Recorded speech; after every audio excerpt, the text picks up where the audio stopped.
Should we start again? This one's going on YouTube, remember? Welcome, Scott. Welcome, Edward. Welcome, Joel. No, but seriously, of all the damn countries, what country does Australia feel comfortable having killer drone factories and giving islands away to?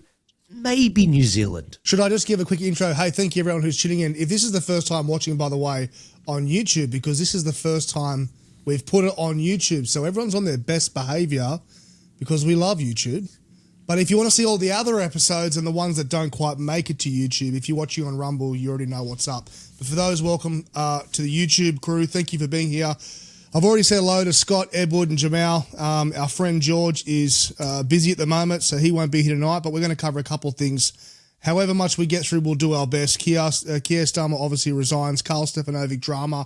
There's a whole drama series involved in that. We can go as far as we want with it. Senator Babette's ex-post regarding the Australian War Memorial. Interesting to talk about that. It's an old subject that won't go away. Every time something comes up where we get welcome to our country, this is highlighted. The UK rape gang report. Look, that I don't know how much we'll get into that, but it's worth mentioning because it's horrendous. It's probably going to take its own episode for us all to really spend time on that, because that is, I've been reading it page by page. It's out of control. Angus Taylor at 18%. I think Edward's got some comments around that. And also Gina Rinehart steals the show again. Where do we want to start? Let's start with what's going on with Karl Stefanovic and Tommy Robinson. The episode comes out. I don't know how long it lasts online. Not very long. It goes down. Apparently he's been fired by Channel 9 last night. Opening thoughts. Who do I want to stitch up first? Ooh. Joel, tell me exactly what you think is going on around Karl Stefanovic and his YouTube video that's no longer live. Look, I just think it's weird. Again, normally if there's someone getting cancelled, I usually have their back and I'd say, like, what did they say that was a big problem? Like, normally I'm on the side of the cancelled, but just the way that this has gone down, it just stinks a bit. And I think over time it'll reveal itself. But Karl had a $2 million a year contract with Nine. He still had 6 months left to go. I don't understand, one, why he removed the episode, and two, why they're firing him anyway. I don't get that. Those two things don't usually happen. Normally, you remove the episode and you keep your job, or you keep the episode up but you lose your job. It's like one or the other. And I won't say all my thoughts on this, but I just think there's something weird going on. One Nation's offering him a job now. And they were very quickly, in fact, the morning of, he posted that interview a night ago, removed it that night, and then in the morning, Pauline posts it like first thing in the morning at like 7 a.m., I think, off the top of my head. And I was like, that's weird. Why are they posting the full thing? I mean, if I posted Karl's full interview, it'd be weird, right? And I'm like, what is this going on? Pauline wasn't in the interview. No One Nation person was in the interview. It's just weird. It just feels coordinated and it feels fake. Have any of you guys actually watched it all yet? But I actually haven't seen it yet. Have any of you watched it all or some of it? Edward, have you watched it? Yeah, I watched it. I don't think there's anything particularly groundbreaking in there. If you followed some of what Tommy Robinson's done over the years, it was largely rehashing that, a bit of his own personal story. And then there was a little bit at the end about the distrust in mainstream media, which, obviously with Karl's position, at least at the time, got him a bit squirmy. But I don't think there was anything really explosive there. So it's not as though something was said in that interview that was, beyond the pale, or probably nothing worse that was said in some of the interviews Karl's already done. Even with guys like Sam Bamford, like that one was a lot more edgy than the one with Tommy Robinson. So it is odd. It's odd that it was taken down when it was and then re-uploaded by One Nation. I think their argument, One Nation is saying, well, we want to support free speech, but then it's like, well, how do you get a copy of the thing? And, why did Karl have to take it down? Is there some weird contract clause that, prohibits, an interview of like a foreign, listed person? I'm sure there's some list that Tommy Robinson's on. I don't know. But it is a bit odd. And like I said, watch the whole interview. It was pretty stock standard. Obviously, it was a big get for Karl. He's over there for, I think, a couple of weeks interviewing a fair few people. And I think UK CPAC Great Britain's going on shortly thereafter. I think it's the ARC conference. Yes, I think in a couple of weeks' time. Weeks in July. Scotty, what did you think? Or do you have any little? I mean, I think just tell the truth and shame the devil. What's your take on why Karl might have put it up, taken it down? Do you have any groundbreaking take, or you just think it's just drama and it'll play out and no one really knows? I look at no one's ever going to really know. We could speculate until the cows come home. The trajectory of Karl, though, is fascinating. Karl's very first guest when he launched the podcast was Pauline Hanson. right. Well, I think one of the first five was Barnaby Joyce out of Barnaby's property. Karl's lands into the right wing. When Karl interviewed the Prime Minister, we all had a hissy fit about it because we didn't think he went hard enough on him. And so, it's been a really interesting story to watch. And then last week, I believe Drew Pablo announced that he's now working for Karl. Drew's been tweeted by Elon before. There's this drama now where a major presenter in Australia, a television presenter, has been cancelled. Is this on Elon's radar? Has Elon tweeted about it today or tomorrow? I mean, watch this thing unfold. And so is this part of the elite capture trying to grab the narrative in Australia through these different channels or these emerging alternate media channels? There's so many questions going through my mind. I can see Joel's brain ticking over and Ed's. We're all curious about how this one's going to play out. And it's fascinating. Because I met Karl. He was a lovely guy, super nice, wanted to give you a big hug. And he was also very proud of the work he'd done at Channel 9 and what he was creating with his alternate media there. So fascinating, mate. I don't have any insights. All I know is that Avi Yemeni is having a meltdown. He's having a meltdown. He can't help himself. He's melting down. What's Avi's take? Because I haven't seen much of it either. What's Avi saying about it? Or hang on, Avi's a fan of One Nation. Karl, yes, just if I'm tracking right, Avi is a fan of One Nation. Yes, he is. Karl Stefanovic seems to be backed heavily by Pauline, and he's backing Pauline. So where does the breakdown happen between Karl and Avi? What's Avi's issue with it? Karl hasn't had Avi on his show yet. Oh, really? It's something Avi and I have in common. You got heaps in common. Yeah, I think maybe he's a little salty. I think maybe he feels like he's been snubbed. Who knows? Would that? But what I'm generally trying to work out because if they're all kind of like One Nation fans or advocates, ambassadors, and they're promoting it, and they're all about. I'm not sure why Avi would be. Is Avi having a crack at Karl? Is that what you're saying, or is he having a crack at everyone else? Having a crack at Karl, or because the one thing about Karl is most people are still trying to work out who he is. That's kind of the elephant in the room. They're trying to work out who is he, which the other thing is he's got a lot of enemies on both sides. So you got all the people who used to probably love him, but now because he seems to be conservative, which he's always been conservative, he just had a paycheck that stopped him from voicing that. But that's kind of who he's been, just didn't say it. So you got all the people who are like, nah, you never stood up when we needed you, blah, blah, blah. So they're like, we don't trust you. And I understand that, Cam, completely. Then you got people who are on the left, and they're like, we cannot stand him now. Like there's that comedian who does impersonations of him. I can't understand why people find him funny. I just think it's so cringe, but that's just what he does. And then you got people who are like, the whole Jewish thing's come into it. And he's being labelled with all. I find it very confusing, and no one really knows who Karl is. Segue, come on to my show, Karl. I would love to interview you. Tell everyone who you are. And I mean that in a sincere way. I would love to sit down for an hour and a half and just voice it all out, because I don't believe he's done that yet. That might be a strategy behind that. But who do you guys have a take on? I mean, you were on his show, Scotty. You guys didn't get cancelled, so. How was your interactions with him? Good guy, personable. Yeah, super. Not radical. Super nice guy, mate. Literally extremely friendly. And not only that, he could banter. I gave him a hard time about certain things that he'd done over the years, and he was funny about it. He was, he had a sense of humor, and he was also very apologetic about the things that he had been involved with previously that might have pushed, certain things in the arm for people and understood the consequences of that. I felt that he was a genuine character. Either that or he's a great salesman. But you can't not like the guy once you've met him. He's literally one of the most friendliest, nicest blokes you've ever met. His production is it's very professional, but it's also very casual. And he's a super nice fella.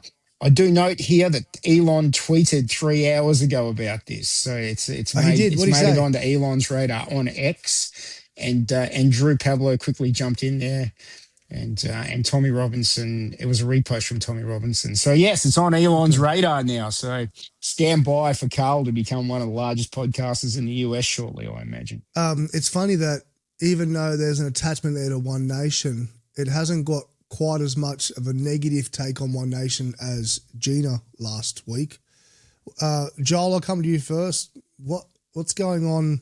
Kind of took everyone by surprise. One Nation had a pretty good week.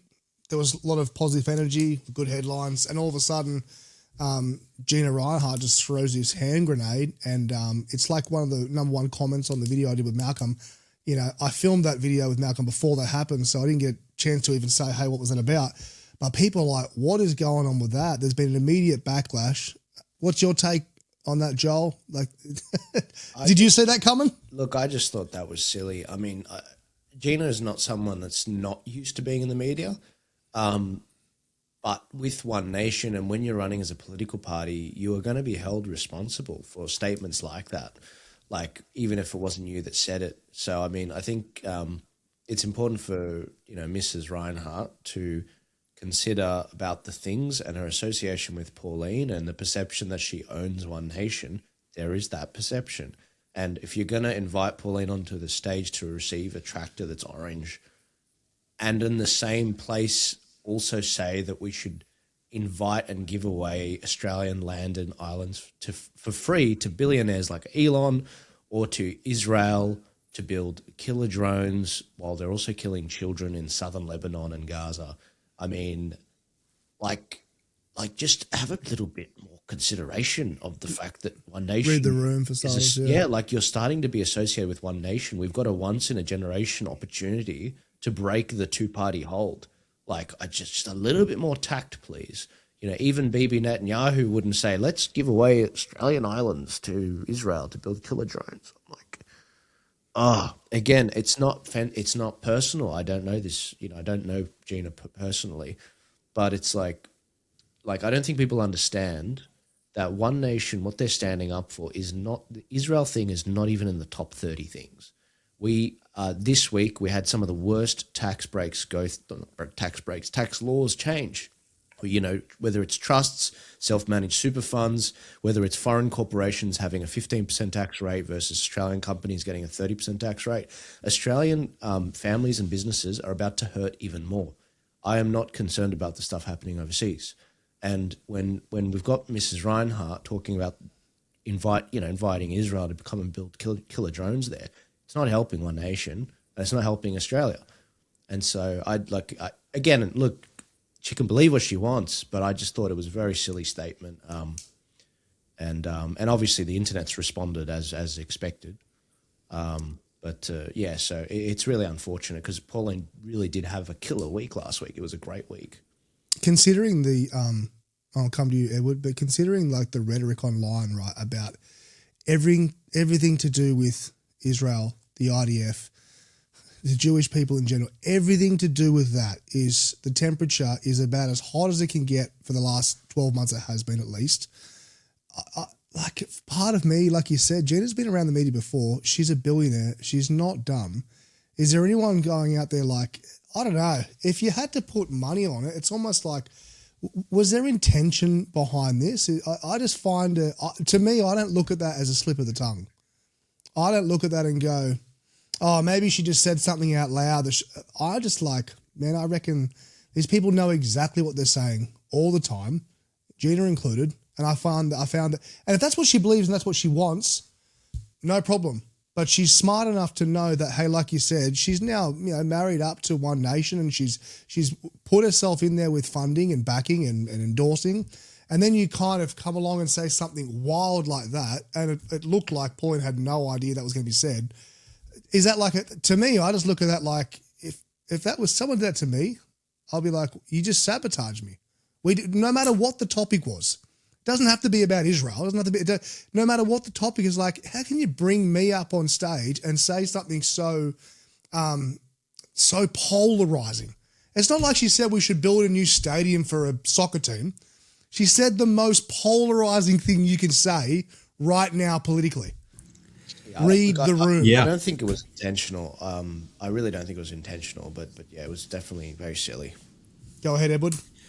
Well, it's no secret in right-wing circles, particularly up here in Queensland, that Pauline Hanson's comments made at the Anzac Day rally down in Canberra that Scotty ran around not bending the knee to any foreign country, and Pauline Hanson listed Israel. Like, that has been a eyebrow raiser across the movement, and for people like Gina, who have been just a stalwart in the movement, for the right-wing movement for some time, I think there could be a bit of intent behind it to basically say, no, this is my chosen vehicle now.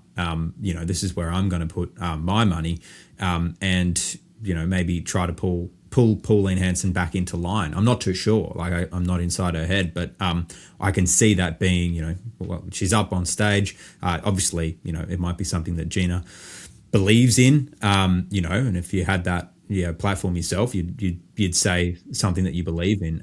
But I agree. Like, she's a professional. She knows what she's doing, and it didn't seem like a slip of the tongue. It's a very weird thing to slip of the tongue. It's not something that was coming up in conversation. She brought it to a head. So I wonder if there's something in that in terms of One Nation trying to make moves around, particularly the monoculture stuff. Like, they're trying to move toward being a more credible nationalist party. I don't think they're there yet at all, but that's sort of what they're up against, I suppose. And Gina's got her horses there, and that might be her intent. Scotty, you're a bit of a BS sniffer. It's on the radar. When you first saw that, 3 options: slip of the tongue, didn't mean to say it. Second option, knew exactly what she was saying and did it as I hadn't even thought about that, as a bit of a correction on what her vehicle had said earlier in the year. Or third option, the cat's out of the bag and that's One Nation's plan. I don't believe option 3, but where did you feel when you first saw that? Did you go, what in the world? Or do you like, man, this again doesn't seem right, something's up? Man, again, we sit in this situation where we've got cryptic messaging from One Nation and signalling from its financiers. And I don't have any problem with Gina helping out One Nation. They need all the help they can get. There's billionaires funding the Labor Party, Pratt and Holmes Court funding the Greens and Teals, and we can see all that. That's to way more money than One Nation is getting. So I don't have a problem with money in politics, provided it's a fair game. When the others squeal about Gina's money, let's also remember that Gina has owned massive stakes in huge media organisations in Australia over its time. She's owned, stakes in Channel 9 at one point, The Age, Sydney Morning Herald. She's 72 years old, as is Pauline. And God bless Pauline. I love her. I've met her a number of times as well. You're talking to grandma, and grandma's going to run the country. And sometimes when grandma's at lunch, she might forget what she's saying, or she's had a brandy too many. Who knows, right? Gina's a pretty eccentric character. But the context of the speech as well, she also spoke about giving land to Taiwan to build semiconductors in Australia, and Elon Musk to launch satellites. So there was a fair bit going on in that speech. And if you look at it holistically overall, it wasn't just an invitation for Israel to build defence technologies here. I might also add, Australia does not have a defence agreement with Israel, or in any way at all. I believe there's some shared technology stuff. Trade-wise, we do about $1 billion a year, and that's probably us buying surveillance technology from them so they can watch what we're saying right now. And I don't think it would be a good use of Australian land at all to help Israel build that kind of technology here. There's no reason we can't do it ourselves. We're smart people. We've got lots of universities. We attract students from all over the world to come and study in Australia because apparently we're the best at everything but we can't build anything ourselves here. So there's a bigger part to it. Do I think it's a conspiracy for Israel to get its foot in the door? Israel's already got its foot in the door. The Yanks have already got their foot in the door. Everyone's got their foot in the door here, and they're sucking this place dry, which is one of the major problems that we have in Australia. Ed touched on the point before that when we did the rally in Canberra, some of the bigger Jewish accounts, like RV Yemeni, for example, Rebel News, only came out against us after the Canberra rally, after Pauline said that on stage. And I'm glad that Ed brought that up because he was there. That's when this really started to ramp up with these guys having a crack at us. And it was a massive story with Gina last week, as it should be, her saying what she said. Traditionally, the Bush Summit has done a really good job of highlighting issues in the country, helping navigate some future direction for the place. I think it potentially took what was a good event and then really threw some sourness on that. I wondered what her advisors said to her afterwards. Yeah, well, that takes us back to whether we believe it was a slip of the tongue or a reaction to the speech at the start of the year by Pauline. I find it a gross misappropriation of the moment, especially in the country when everyone in the country, like Australians, as much as the rhetoric online and like I said, the temperature is extremely high about all the foreign stuff. It's more that it's because the country's struggling. They care so much about that. You've got your extreme groups, right, who just hate Israel, hate Jews. You guys know how I feel about that stuff. I think if you spend all your time hating someone, your eyes aren't on Jesus, which is how I think, right? But in Australia, people are struggling. Housing prices are an issue. Cost of living's an issue. We don't trust our politicians. Energy prices are through the roof. We're giving everything away. So when someone comes in and says, we're going to do this for whatever country, for America, for Israel, for Europe, for New Zealand, it wouldn't matter who it is. It's just the fact that they said Israel. That's already a touchy subject. But anyone, people are going, just look after us. This is the whole message of One Nation. Look after us. And so anything that has to do with another country and benefiting someone else, people are like, here we go. Here we go again. Anyway, next topic. Senator Babette made an ex-post because he was visiting the opening or the reopening of the Australian War Memorial. They did an expansion, they renovated that area. And this is his ex-post. I'll read it to you and then perhaps Scotty can respond first. This is Senator Babette talking on X. On Tuesday, I attended the opening of the renovated and expanded Australian War Memorial. The project cost us, the Australian people, $500 million, and I have to say it was money well spent.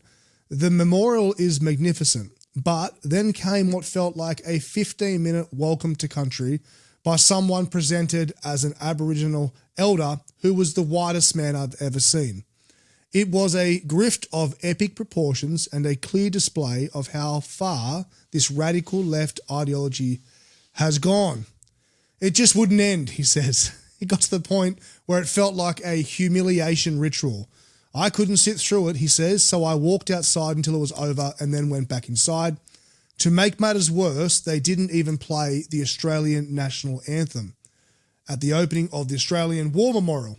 Canberra's political class and residents are completely disconnected from the country. Canberra is broken. Scott. Canberra, the only place that voted for the voice. It's broken, all right. It's completely and utterly broken. Ironically, and as disgusting as this is, welcome to country is a made-up thing. It's been inserted into our culture now. It shouldn't exist, but it does exist. The very last school assembly I went to for my youngest daughter, there was 3 welcome to countries in the one school assembly, and it was a Catholic education, school. So nothing surprises me anymore. 15-minute welcome to country. I wonder how much they paid for that. I've got a good friend who's high up in the Department of Defence. He's an ex-RAF guy. Still in, and they have a budget baked into their department for welcome to countries every year, but baked into their budget for that part of the defence structure that he's in.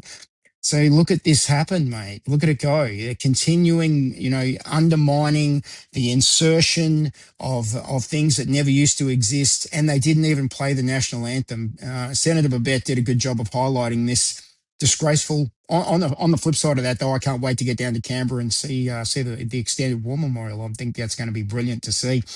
Angus Taylor in a 2GB interview, was it yesterday morning or this morning? I can't remember what it was because I saw the clip, was asked about it. And after banging on about values and all the rest of it, referenced that it was a pretty horrid thing to have to sit through as well. So good on Angus, but he didn't call it out as hard as Senator Babette did. Senator Babette doing God's work here. Yeah, well, in the same interview as well, he was asked, do you think that Australia should have a monoculture? And he point blank said no.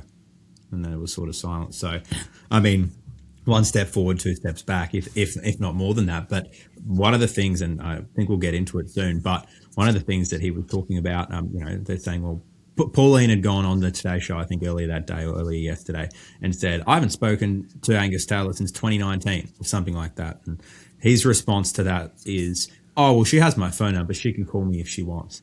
And it's that sort of arrogance. And it came across that it was a bit of a back and forth for 30 seconds or so with the interviewer. It was that sort of arrogance that I thought, I really don't think they think this is existential for them. I think they're saying that, but I think there are people inside the Liberal Party that are at least trying to tell themselves, if not, there is contentment within the party that, oh, it's just a blip. One nation will hit a ceiling, they'll come crashing back down, and they'll still be the opposition after the next election. And that was really showed then. As the interviewer said, I think it was Mark Levin. Mark, I'm not too sure. I think Mark Levin's the guy in the US, not him. Yep.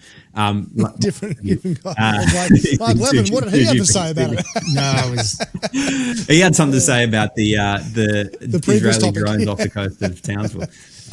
Mark Levy. He basically said, look, Mark Levy, he said, look, you're the one that has to make that call. You're, crumbling. You're at 18%. You're plummeting in all the polls.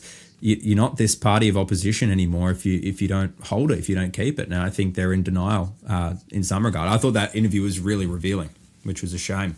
Isn't it just remarkable that the language is not even to be the government, like the party that forms government, but it's just, we're just going to try and be the opposition. You know what I mean? Like they don't care. We'll just try and be the losers. Yeah, they don't care. It just goes to show they don't care. We'll just try and be the losers. They don't care. Voters are a pain in the ass for these parties. Elections are a pain in the ass for these parties. Having volunteers and members, it's all such a painful thing to have. Look, if they had their way, they'd just get rid of all of that. They'd be quite comfortable being the opposition. It matters not to them whether they're in government or not. They can talk about values until the cows come home. Values. But what does it all mean? Dude, seriously, until Angus Taylor stands there and apologises to the rest of the country for what they did for the last 6 years to this country since COVID happened in 2020, no one's going to believe a word they say, mate. It's done. He might have stemmed the bleeding for now, but he's still polling worse than Susan Ley was. He's a dead man walking. He knows it. Hasty won't save them. There is no saving the Liberal Party at this stage. But the massive disconnect in their brains, I can't wait to hear Joel's take on this as well, from what the reality is on the ground. And I do note with interest that Angus Taylor was tweeting happily on his Ajax-sponsored tour in 2025 as well, mate, from Israel. So, Joel, any thoughts there? It's just so gay. I mean, there's so many points to make, man. I just don't know what their freaking problem is. I mean, we're facing a wipeout in Victoria right now. Me and the team have been looking at the roadmap to Victoria, and if nothing changes, what's going to happen? And the reality is the Victorian election is going to be a Labor win. It's going to be either a Labor win with a majority or a minor left sort of controlling the balance of power. So the Liberals are useless under Jess, whatever her name is. That's how Wilson. She is. Jess Wilson. And in One Nation, whilst they'll do well, they're not doing enough to actually cover the Liberals because they actually need to be government now. They need to be government material. And so how far away is that election, Joel? It's 6 months Victoria. away. Yeah, it's less. So six months away. Here's my question, layman's terms question for the viewer who are like, everyone thinks One Nation's going to win. So right now, I'm just saying in general, right now in Victoria, why wouldn't One Nation be vetting as many candidates as they can to try and get as many candidates on the ballots? Is that possible? Can they be doing that, or they're just not doing that? I don't know that they've changed their strategy with elections. Their current strategy they've been doing for years, because they always get people white-anting them, is only reveal your candidates with like 4 weeks to go. Gives candidates no time to get to know the community, build a rapport with the community, actually talk to One Nation policy. One Nation don't want that because they've rightly in the past had problems with candidates speaking off the cuff and not knowing what they're talking about. And sometimes they get people white-anting the organisation. And I understand that. But the problem is you're not a minor party anymore. You're not a minor party. Like, if you want to actually take things to the next level, like what Nigel Farage did, you need branches in every seat, just like what he did. You need to be able to give yourself some grace and make some stuff-ups, and you need to start properly funding the state party. And until they do that, my current prediction of where it's going at the moment, if nothing changes, is One Nation will get up to 8 upper house spots, which isn't the balance of power. And in the lower house, they might get up to, maybe 5 to 10 lower house, which is definitely not government. And so I'm just sitting here and I'm like, you guys need to stop talking about killer drones and actually, get ready. Well, it's 6 months away. Like, we're running out of time. It's less than that. It's November, isn't it? It's November. Yeah, end of November. When elections come up, right, and they'll just say, who are we voting for? I mentioned this last week. I'll just send them, Joel, I'll just send them the how to vote cards that you guys put together at Turning Point, Joel. This is the question we asked last week on the show, was what's more important, the candidate or the brand? I'm telling you, like, I've been asking this question all week to people. It's the brand. People don't follow politics like we do. They don't know the names of people. They rock up and they've been talking about they want One Nation or Labor to win. Everyone in construction, or what would say notoriously, if you're in the CFMU, they wouldn't know who the Labor candidate is. They've been told by their union, you vote in Labor. That's just what happens. Everyone elsewhere, they get told, well, mum and dad vote Liberal, so we go vote Liberal. And it's exactly the same now. People don't even know the guy who won in South Australia recently. They just know that One Nation apparently did well. They're not like us. I mean, even there's levels to it. I'm nowhere near how deep you guys into it. I know enough, but like, you guys know all the names of all the people who could be coming up. I just know I'm going to go there and look. I'm like, I'm not voting for that party. It's the party. Like, Pauline needs to get that message. Get candidates out there, vet them. Yes, check they're not some psycho with a swastika on their chest that's going to cause issues. Like, do your checks, but get people on the ballots. People are going to vote for the brand. They have that ability. Same thing can happen for the Liberal. They turn around, like you said, and Angus Taylor says, we're really sorry. You know what? We've got a new model. We've looked, we've spoken, we've listened to what everyone said, and they're just going to lie, and people will fall for it because they'll be like, oh, well, you know what? Maybe we got to get Labor out. This is our best chance. Like, they will fall for it. If there isn't someone from One Nation to vote for, they'll just go, maybe the Liberals will actually, they've learnt their lesson. It's not about getting the perfect candidate. I just think you've got to have people on the ballot. If they screw it up in Victoria, Joel, what do you think that's going to look like federally? What will the consequences of that be? Well, unfortunate for me, I've seen this movie before when Dan Andrews won 4 years ago. 5 months later, we had the New South Wales election. You have no idea how hard it was for me to find candidates. The Libertarian Party, the One Nation Party, and the Heart Party in New South Wales, they only had 9 electorates covered within 3 months of the New South Wales election. No one wanted to run. They were like, why run? It's rigged. That's what they were saying 4 years ago. And I did manage to basically get us about 90% coverage back then because I had the relationships to find candidates, and I picked up a lot of former UAP candidates. I sent them to John Ruddick and to the Heart Party and to the whatever. So we got good coverage, but like, I had to move mountains. I did not sleep. I had crashed after that election. But we got John Ruddick elected. So it worked out really well, and we got Mark Latham up and we got the shooters up. They're pretty good in New South Wales. But my God, was it an effort? And we still lost government. We almost got the balance of power, but we lost by 1 seat. The Nationals betrayed his own party. He ended up becoming the Speaker of the House, so we didn't get the balance of power, but we missed out by 1 seat. But if Victoria goes badly, in short, New South Wales is going to be an uphill battle, and likely Labor will win as well there. And then 5 months after that, there's a very good chance we have the federal. And if our 2 biggest states, where like there's 70 seats, more than 70 seats in these 2 states, maybe 80 seats, if they go that way, the federal is going to look similar. And so now is not the time to be sitting on our hands. Like, I am freaking out, and I really need people to have a fire lit under their ass, because, you can't fatten the pig on market day. It starts now. It's thus now. So look, I've put a real killer team together for each state. We've got state directors. We're about to announce soon new state coordinators for certain states as well. But yeah, like we have to do this. This is what the left do so well. So we're kind of building the plane as we go. Edward, you got any thoughts to add around that idea? And Scott, I want to ask you as well, because we serve a little bit of a different purpose to say what Joel does. He's so in it. It's he can be so close that he just already knows all the names and the people. Do you guys, Edward first, like understand my point about most people in the pub are going to look at what the label is, not the name. They don't know the name. What about your friends in your circles or your work colleagues? Does that resonate with what I'm saying to you? Yeah, I agree completely. I think polling has shown that for some time. Different polls, right-wing, left-wing polls have shown the majority of people make up their vote. I think candidates sway it. I think 8%. 8% of people, make their decision based off the candidate themselves, like the individual candidate. And it's overwhelmingly the party brand, their views on certain issues. So you just need people. You need warm bodies that can go out there and deliver what the party is talking about. Like, that's pretty much it. And it's the frustration of the system that it doesn't really lend itself to anyone with personality a lot of the time, or there might be one charismatic leader with that personality. But for One Nation, who have yet to really field candidates in this sort of way, and the urgency that Joel's talking about is so true.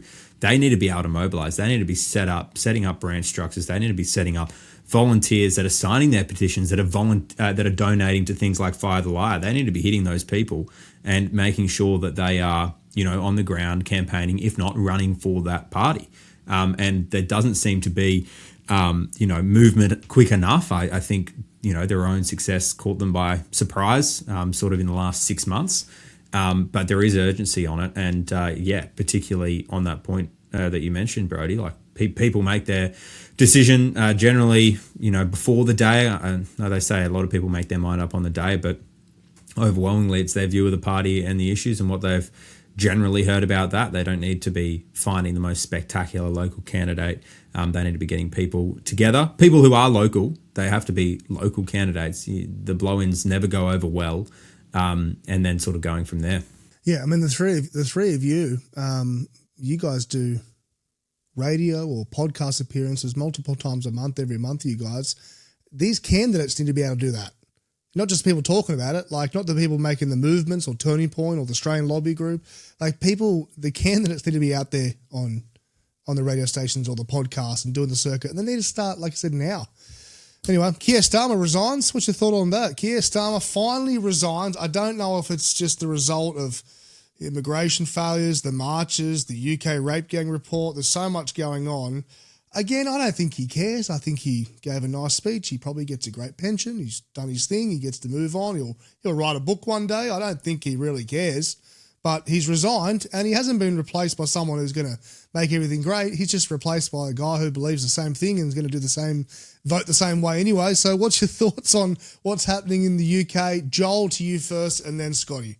Yeah, it's a new name, but it's the same sort of guy. New name and new face, but same policies. Look, he was basically taken out by his own party. There are at least 70 MPs from Labor that were backing another person. Ed might be able to help me with the name. West Streeting. Andy Burnham. Andy. Yeah. Andy Burnham's the other guy. West Streeting was the other that was challenging about a month ago. West Streeting was trying, yeah. He won't challenge, no. So Andy Burnham, who won that by-election, which has been a Labor seat for 120 years, and he is any Labor minister that's connected to this government is basically going to be toxic for the election by 2029. So they couldn't really pick a minister to be the new leader. Andy Burnham, over the next month or so, in September, they'll have a new leader. I'm expecting it's Andy Burnham. And it's really interesting because the Reform and the Restore parties are going to have to work out how to stop splitting the vote. And there's very simple solutions to that. But if they want to beat Andy Burnham and keep Labor at bay, they're going to have to work out a way to move together forward. I mean, Rupert Lowe and Nigel, I don't know if they're going to have to run primaries in certain seats. And may the best man win and then run at the election in the actual runoff against Labor. But they're going to need to find a way to not jam each other up at the election because it'll split the vote. The same thing happened to Marine Le Pen in France, where the Green and Teal candidates, let's say, they didn't run in certain seats, and then the Labour Party of France ran unopposed, and the right-wing vote was split across multiple parties. And so there was coordination on the left, but there wasn't on the right. The right-wingers split the vote, and they kept Le Pen out, Le Pen's party. And that's exactly how I would take out Reform and Restore in Great Britain. I'd team up with the Greens and the Lib Dems that are left-wing over there, and I'd cut a deal with them and say, we won't run here, you guys run there. The right-wingers are incapable of doing that, as we can see in Australia. So the right-wingers are going to have to come up with the primary system if they want to win the election by 2029. If I was Andy Burnham, I'd do an election now because they're so split. Yeah, I mean, wolf in sheep's clothing. Andy Burnham will come in and he'll, have a little honeymoon period, probably only a week or two, I think. Then his popularity will plummet, and they'll be in the same scenario. I think they're all just trying to get the last sip of the poison chalice, which is being a Labor Party Prime Minister. I think the Labor Party has so killed any integrity, any credibility that they've had in a 2-year period, and obviously for 14 years in opposition between 2010 and 24.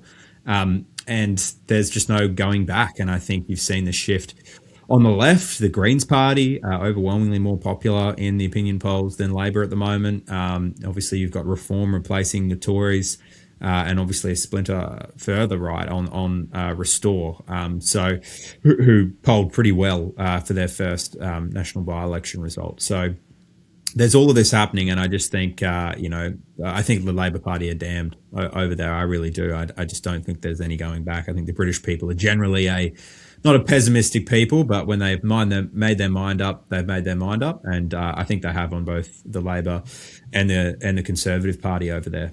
How much of you think the timing of this has anything to do with that UK gang rape report? Just one of the things that, Keir Starmer, I don't know if you guys have read it, but just for example, it's alleged that as the Director of Public Prosecutions, he let 13,000 suspected rape gang members and pedophiles off with warning letters.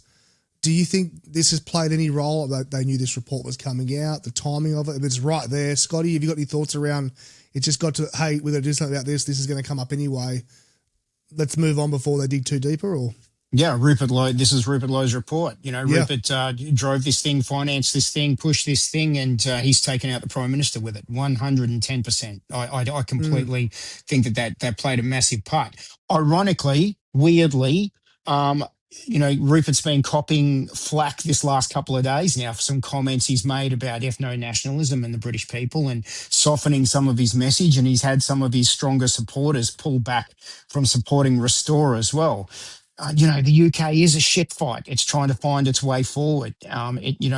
People emerge, bubble up. There's movements. There's, everything's in flux right now. At the same time that Starmer resigns, Rupert Lowe's copping flack from some of his base for softening his message. And all of this is playing out as we're watching it. Fascinating times. The UK is damned. There's no way out of this for them without blood, I fear, and I hate to say it, but I just don't see how the UK it's not going to vote its way out of this now. Andy Burnham, next man up, and he will do exactly what the last guy did. And let's also remember that on the same day that Anthony Albanese delivered his message about the fuel crisis, if you guys remember, I was down in Canberra at the time when he did that announcement, the big hullabaloo about nothing. Starmer also made an announcement saying that this babble about, I can't remember his words exactly, but it was along the lines of, we're not doing Brexit anymore. We're tying back into the European Union and recommitting ourselves back to where we should be. We're done with this nonsense. And, kind of 2 months later, 3 months later, Starmer's gone. And another irony as well is that Ukraine used British-made Storm Shadow missiles on Starmer's last day to launch attacks into Russia. So all of it just comes at you non-stop, this cycle of news and violence. And it also occurred to me that I don't see how we don't have some level of grooming gang activity happening in Australia, New Zealand, Canada, a lot of the Western countries where these same people went to. I just don't see how that isn't happening here as well. It must be happening. It might be in a more limited form, but there's no way it could be of this scale in the UK and not be happening in these other countries. They took the same bloody people in. We took the same people in. Are you saying that that didn't happen? So yeah, the UK damned, a terrible road and path to be on for them. Next man up, Andy, your turn. Between reading this report and I'll come back to you, Edward. Between reading this report, then I watched a podcast with Sean Ryan, and he had on I can't remember her name, unfortunately, but it was basically about the whole foster care system in America. Have you guys listened to this podcast yet? If you haven't already, I'll send it to you guys. Worth listening. Anyone watching this, go and listen to this as well. The reason I say it's important, it's the foster care system, 330,000 at any given time in the foster care system in America, right? The numbers are probably more like 450,000.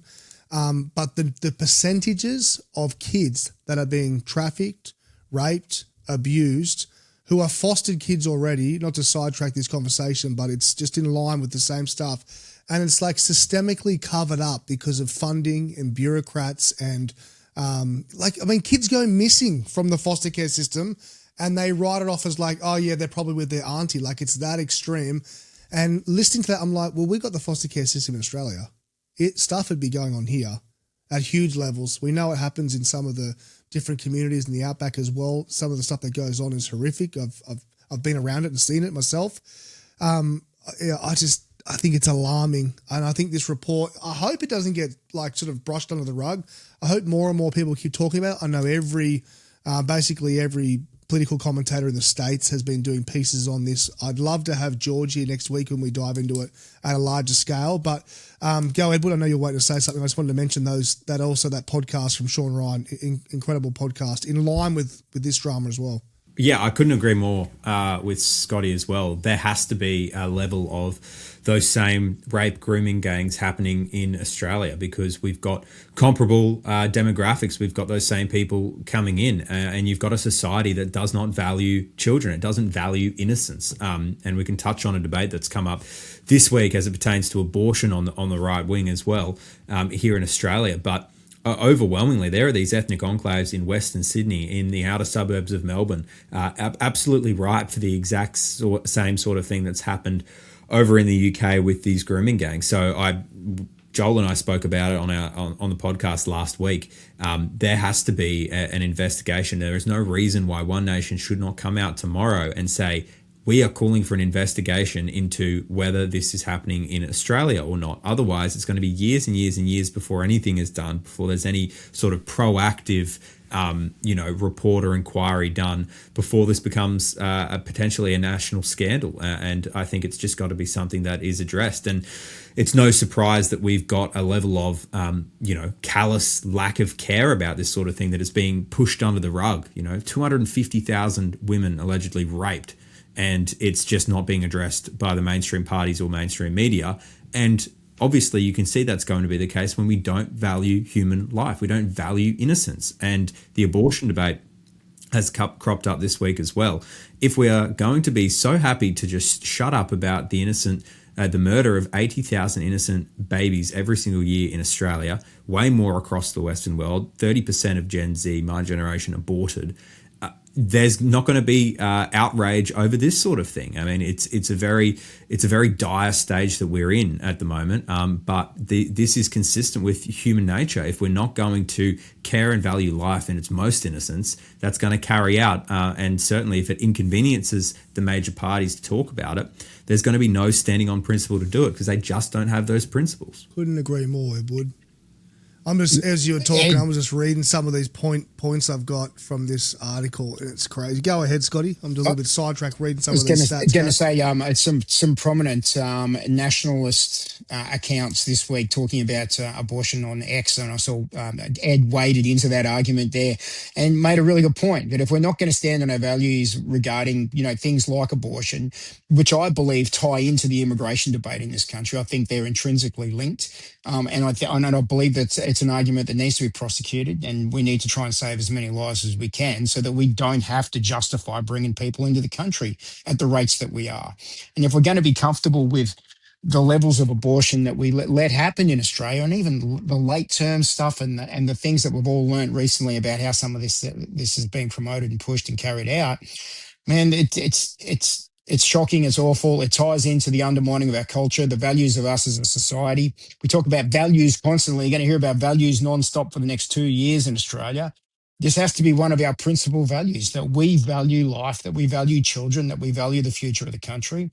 And we need to shut the gates and make sure that we encourage Australians to have more babies. That's what has to happen. There's no other way around that. And we don't want any more, we don't want grooming gangs, and we don't want foster children being abused either. So all of these systems, once again, highlighting the massive failings in structures in our society that continue to let us down and prove that they're not fit for purpose. Here. I think we save it. I think we save that topic as a whole. I'd like to have George into it as well.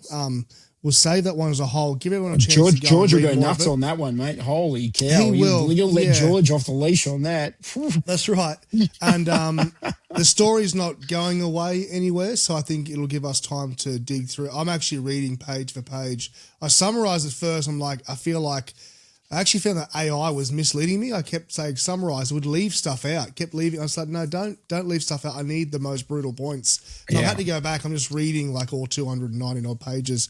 I think that's it for tonight. Thanks for your time again, Scott, Joel, and Edward. If you've made it all the way to the end, thanks for being someone who cares, who enjoys this conversation. Thank you in advance for subscribing to the channel, the new YouTube channel. If you're watching on Rumble, thank you as well. We appreciate you. Until next time, see you next week. Thank you, boys.